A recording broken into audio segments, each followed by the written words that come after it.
Alright, I gotta remember how to get back into the swing of things. It's time to actually work on stuff again. Yay! Alright, so, quick update. Alright, so we got ourselves a Dana 44 out of an XJ.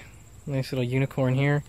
We're gonna build the absolute crap out of it. So, I think today's video is just gonna be simple. We're gonna clean up the axle, and we're gonna weld the tubes to the housing to keep the tubes from spinning. And we are going to put a truss on it to help keep it from bending. I don't exactly plan to Baja the thing, but for the amount of money I'm putting into it, what's an extra $100 for a truss, right? So we're going to go with an iron rock off-road truss, and yeah, get to business. I am by no means a good welder, so if you're looking for welding advice, don't come here. The only reason I'm really attempting this is because this is not it's not mission critical. Even if the truss fails, if the welds fail on that, I'm not out an axle. It's not like a control arm mount or something like that, where if that breaks, you're going into a ditch. So yeah, we're just going to use our little babby MIG welder and see what we can do. Penetration isn't going to be great, but it should be enough to at least hold it on better than duct tape would. Alright, so for the welding of the axle tube to the center housing, since these are two dissimilar metals, we have to be careful with how we do this.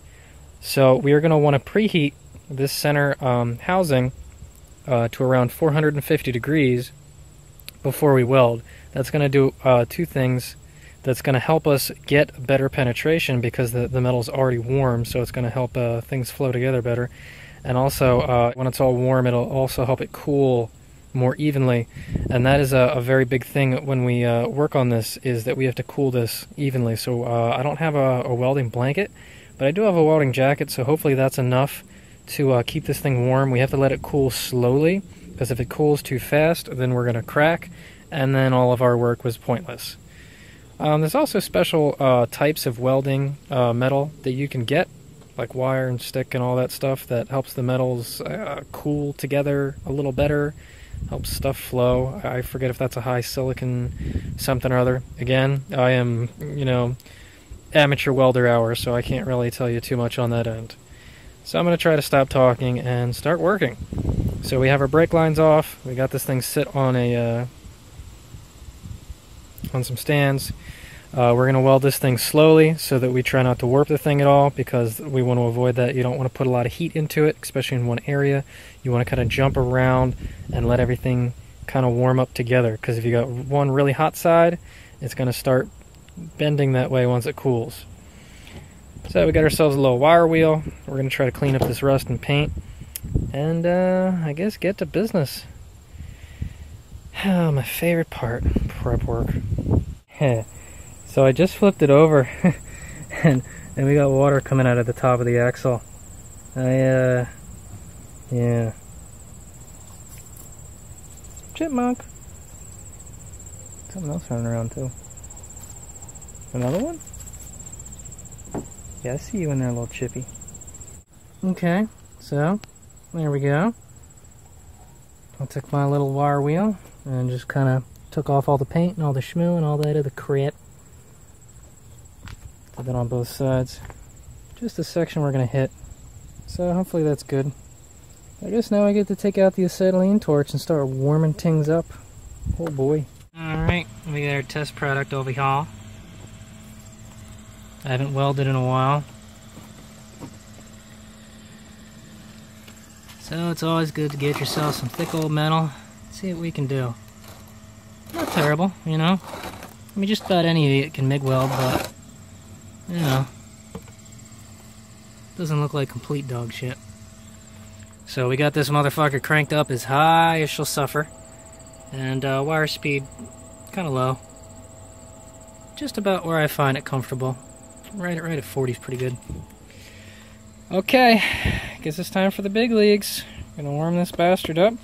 First, we're gonna see if we can burn some grease out, if there's any issues there.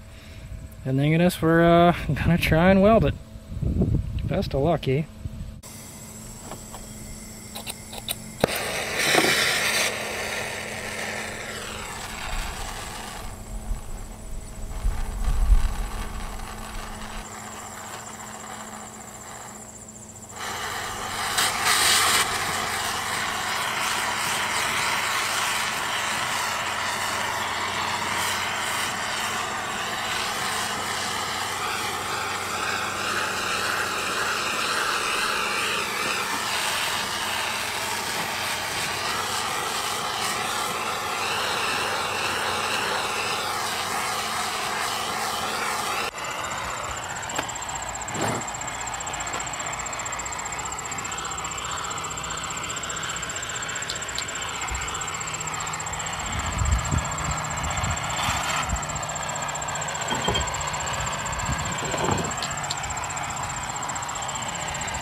Alrighty, well, I did the best that I could.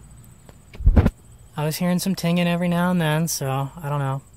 It's hard to tell if you need more heat or less heat, or where you need the heat when you're hearing the tinging.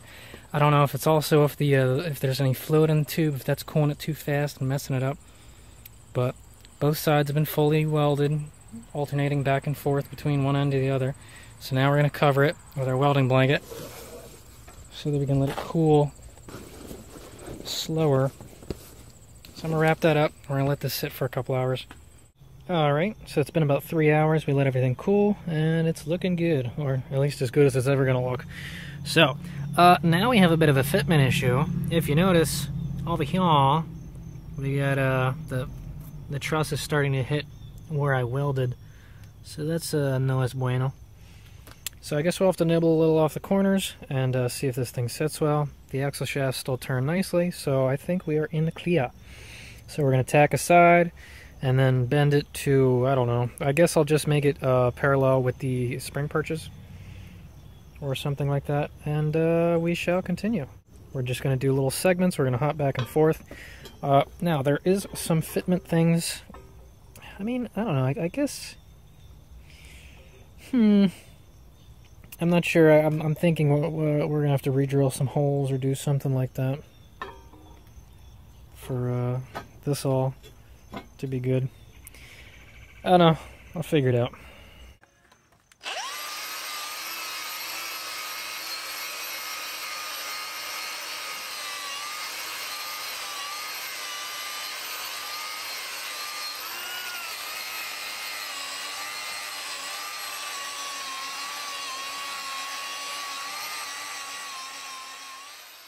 Okay, so we got this guy sitting on here like so.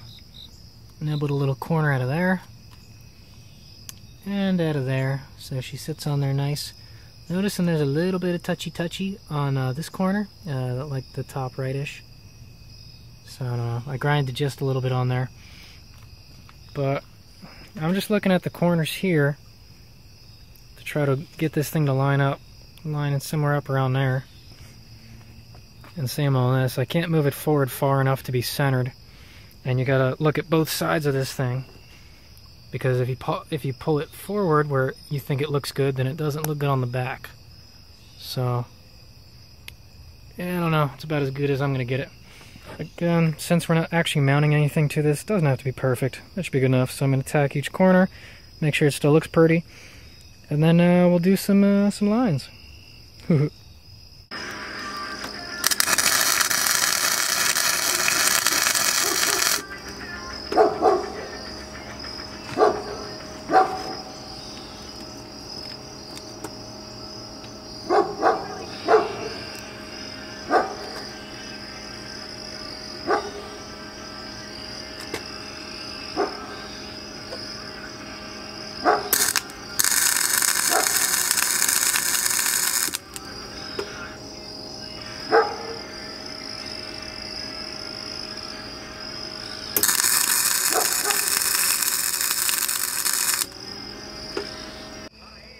Alright, well this is kind of useful, so we can see what the metal looks like.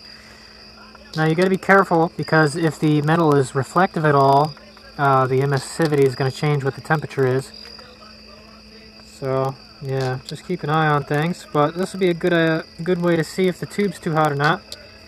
Because if we come over here, we can see it's still pretty warm over there.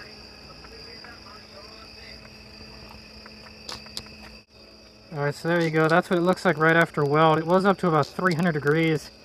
And that's not that long. It's maybe an inch. So you can see how it, you can see where the weld was. Interesting. Pretty cool to watch.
Took you frickin' long enough, eh?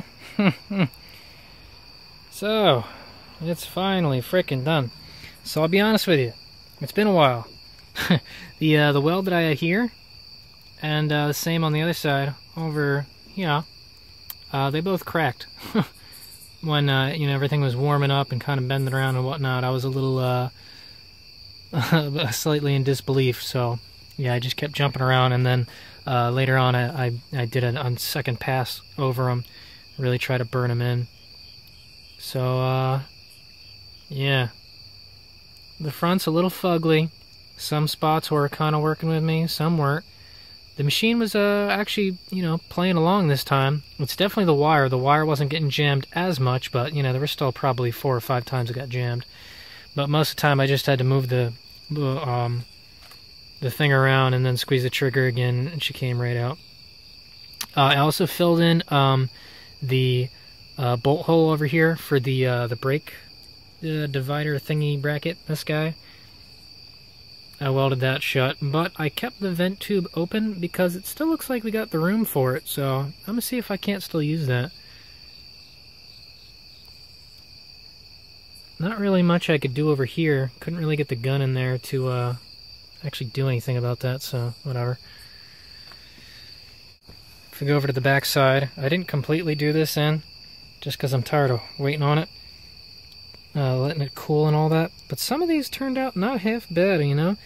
I mean, I kind of got a feel for it, because at first I was just sitting in one spot, like at the beginning. I would just make this little ball, and I couldn't figure out why it wasn't sticking.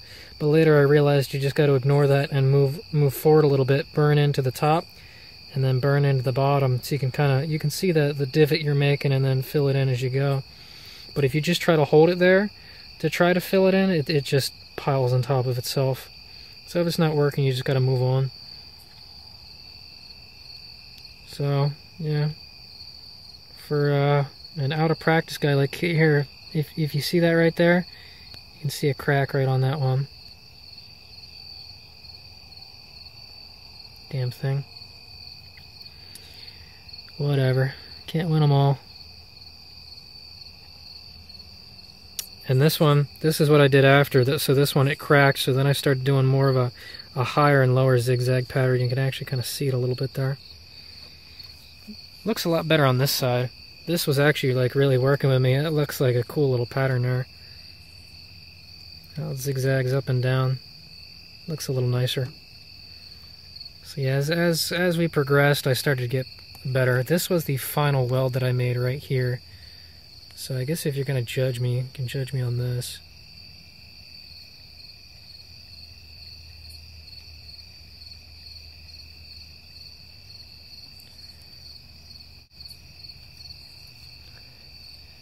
Not the worst, but certainly not the best. So, yeah, it'll do. Like I said, it's a truss. I'm not mounting anything to it. This is really just for a little extra peace of mind. Good enough for the girls I go out with. Okay, so there you go. That's an Iron Rock off-road truss. So, yeah. I guess we'll find out more about what gets in the way and what kind of oopsies we made when we try to bolt everything back up. That'll be fun. Herb.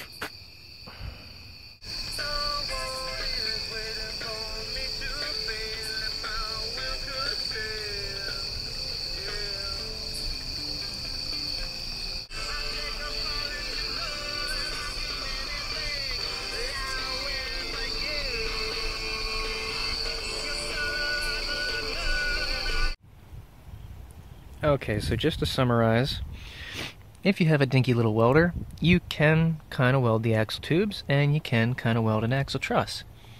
If I were to do this again, it would be nice to have a more powerful machine just so you could get some deeper penetration. I feel like it would have been better if I could have gone a little deeper.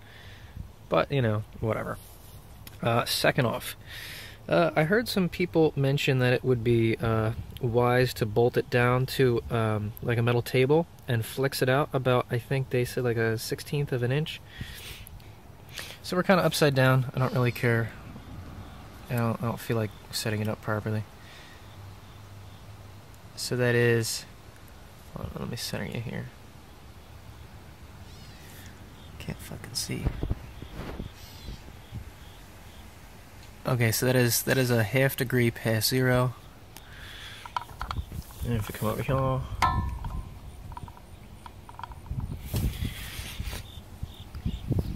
so this is the other side, and that's actually not that bad. That's about perfect. So maybe it didn't even warp that much. I don't know, but again, okay. I could have swore that it warped about a ½ degree, but I don't know. This isn't exactly the flattest thing I had to glue this magnet on. Alright, so I guess it didn't warp. But yeah, if I could do it again, it'd be nice to bolt it down to a table and flex it out about a 1/16 of an inch, the opposite direction of the truss, and then basically just burn the whole thing in. Because when you have to start, stop, the thing gets cold and it's hard to get nice welds, and it's just like, I just wish I could burn through the damn thing. And since the welds were cracking, obviously it was flexing a little bit as it was heating and cooling. So I don't know. Whatever. It's a truss. It works. Time for the next part. Eventually.